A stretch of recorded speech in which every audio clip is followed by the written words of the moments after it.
absolutely committed to remedying the absolute failure that the Legacy Act passed by the last government represents. Right, we come to Prime Minister's questions. Lewis Cocky. Question number 1, please, Mr. Speaker. Prime Minister.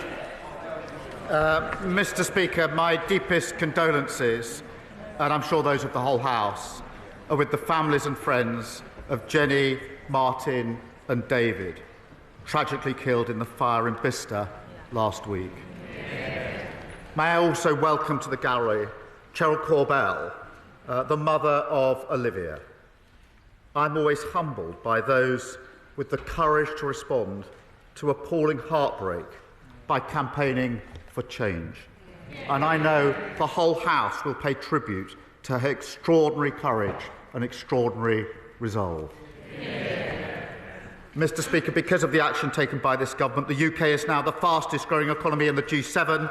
Interest rates have been cut 4 times, and we've secured our 3rd trade deal in 3 weeks. India, the US and the EU. Deals in the national interest that improve the lives of working people and businesses across the United Kingdom. Mr. Speaker, this morning I had meetings with ministerial colleagues and others.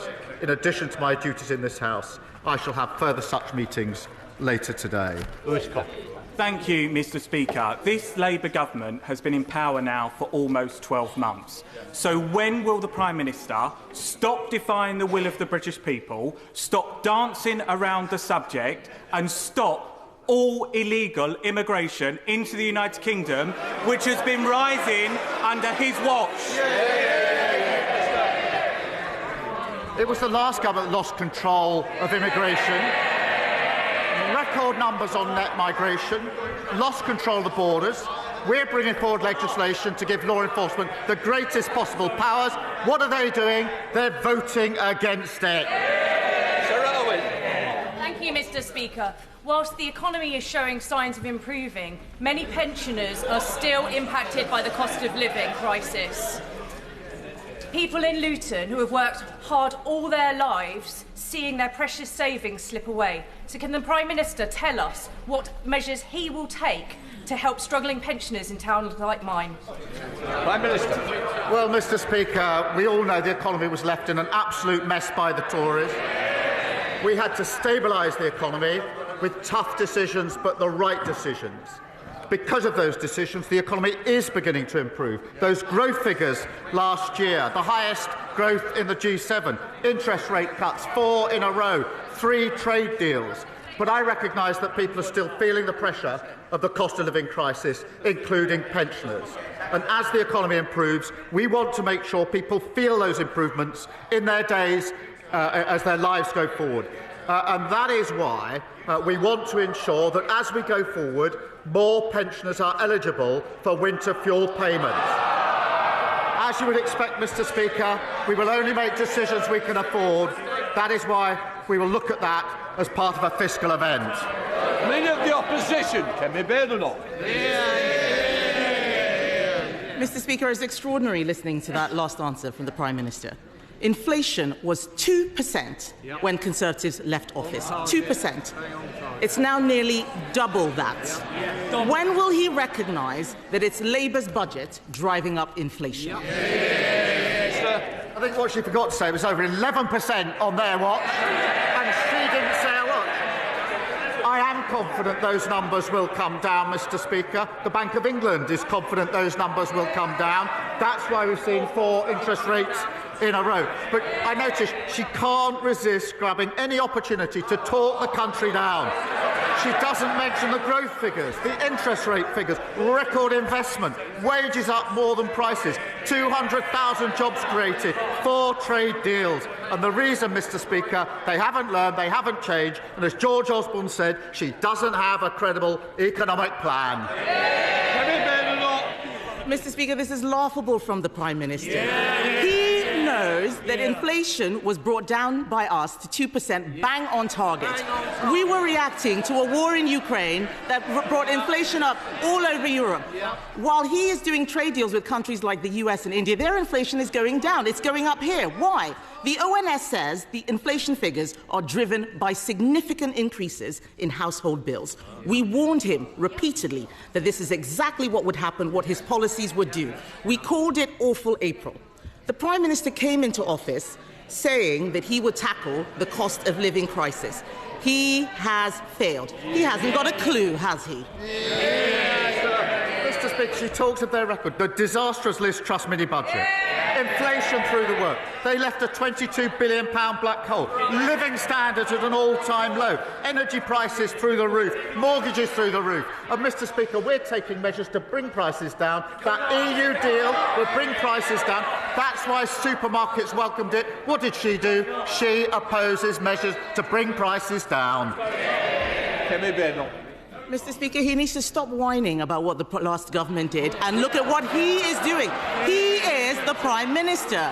Look at the numbers this morning. As if inflation figures weren't bad enough, we've also learned that the Deputy Prime Minister is on manoeuvres. He's lost control of the economy. He's lost control of his cabinet. She's sitting there staring at me. She knew exactly what she was doing when she briefed that into the papers. She is demanding, Mr. Speaker, 8 new tax rises, as if we haven't suffered enough. People out there are struggling. Businesses are struggling. People are losing their jobs. We cannot have more tax rises. Will the Prime Minister rule out new tax rises this year?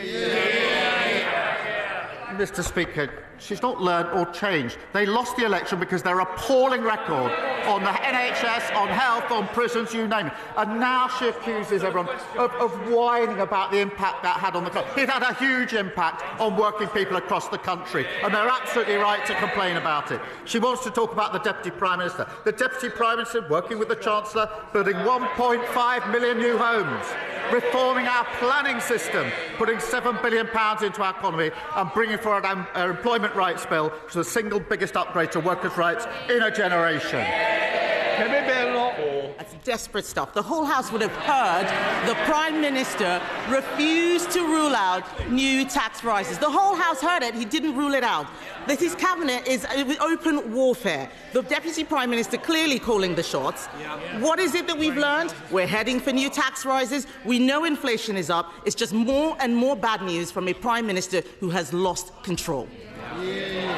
So we heard his earlier answer, Mr. Speaker.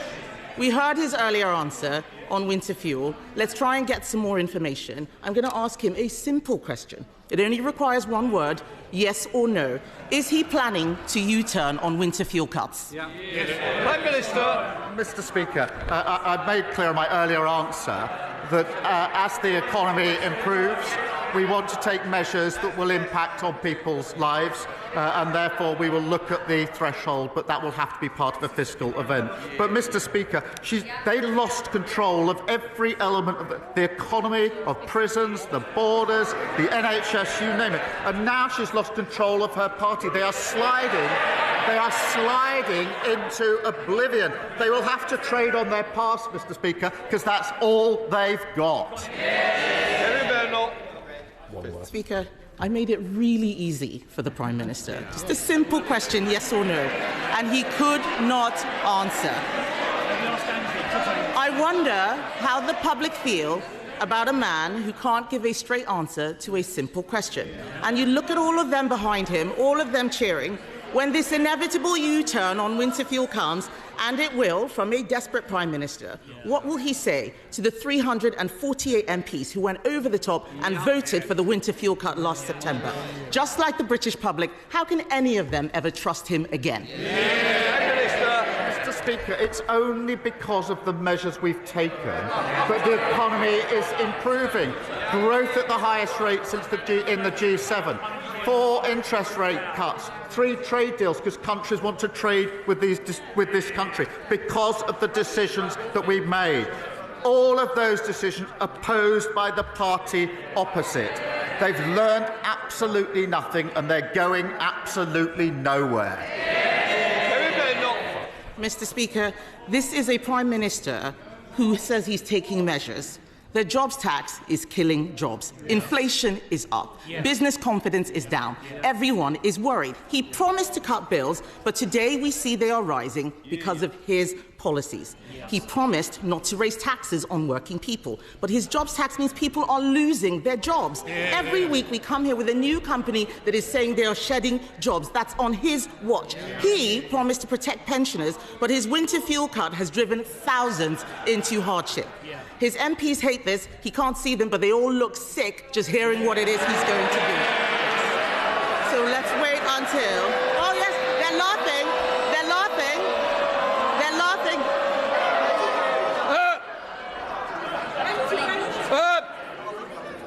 I expect better from whips.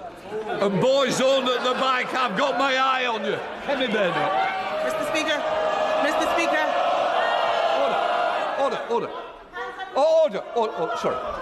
Which one wants to leave first? If I hear it, there we are. They've got the first volunteer. Are you going to behave? Heavy bed up. Mr. Speaker, they are laughing just as they laughed at the budget. Hands up who here wanted winter fuel cuts. Hands up. Not a single one of them. Not a single one of them. The fact of the matter is, this Prime Minister is destroying them. They need to look at what they are doing to the country. The truth is, we all know that it's this Prime Minister, this Labour government, and their policies that are shafting the country, isn't it? Prime Minister. Mr. Speaker, they look in pretty good form to me, and there's lots of them. Mr. Speaker, she talks about business confidence. Yesterday, I didn't have time to read out the list of all the businesses that have come out in support of our EU deal. Mr. Speaker, I don't have time today. It's a long list. I went immediately to Lidl and spoke to the staff in Lidl. They're delighted with the deal we put forward yesterday. Business like the work we're doing. It's giving them confidence in the EU deal. She's opposed to each and every measure. Louise Jones. Thank you, Mr. Speaker. I recently visited Barrow Hill Primary School in my constituency of North East Derbyshire, a school in receipt of a new free breakfast club. The team there are doing a fantastic job, but challenges still remain. What more can we do as a government to support both them and local parents to give the children of Barrow Hill the start in life that they deserve? Well, I thank my honourable friend, and we are united by a shared focus on creating better life chances for our children. And I'm delighted to hear her constituents are already benefiting. Thanks to our plan for change, we'll deliver free breakfast clubs in every primary school in England. And I'm determined to support parents to give every child the best start in life. And that's why we're rolling out free childcare, expanding the first 300 school-based nurseries and delivering more family hubs. Sherette David, the leader of the Liberal Democrats. Thank you, Mr. Speaker. Can I associate myself with the Prime Minister's remarks about the terrible fire in Bicester last Thursday? I know from my honourable friend, the member for Bicester and Woodstock, how deeply the close-knit community there has been affected by this tragedy. And firefighters Martin Sadler and Jenny Logan were true heroes, as was Dave Chester. And I hope the full prayers and thoughts of the House are with their loved ones and with the two firefighters still in hospital. Mr. Speaker, the Prime Minister has rightly said that his new trade deals will give a much-needed boost to economic growth and thus to the public finances. So will the Prime Minister make sure that struggling families and pensioners see the benefits of the growth? He teased the House with his first answer to his honourable friend, the member for Luton North. So will he commit now to reversing his cuts to the winter fuel payment in full? Mr. Speaker, firstly, can I just thank him for his comments about the Bicester tragedy. It's very important that in a moment like this the House does come together. And we are taking measures, obviously, to help with the cost of living crisis, and that's why the EU deal yesterday was so important, because the impact it will have on prices, particularly in supermarkets, directly affecting those who are affected by the cost of living crisis. Mr. Speaker, what I said before was this, that the economy is beginning to improve. People are still feeling the pressure. That's why we're taking the measures that we are. That's why we're striking the trade deals that we are striking. As that improves, I do want people to feel the benefit of the measures that we are taking. And that is why I want to ensure that more pensioners are eligible for winter fuel. It is important that, as you'd expect, that we are clear we can afford the decisions we're making, and that's why it will now be looked at a fiscal event.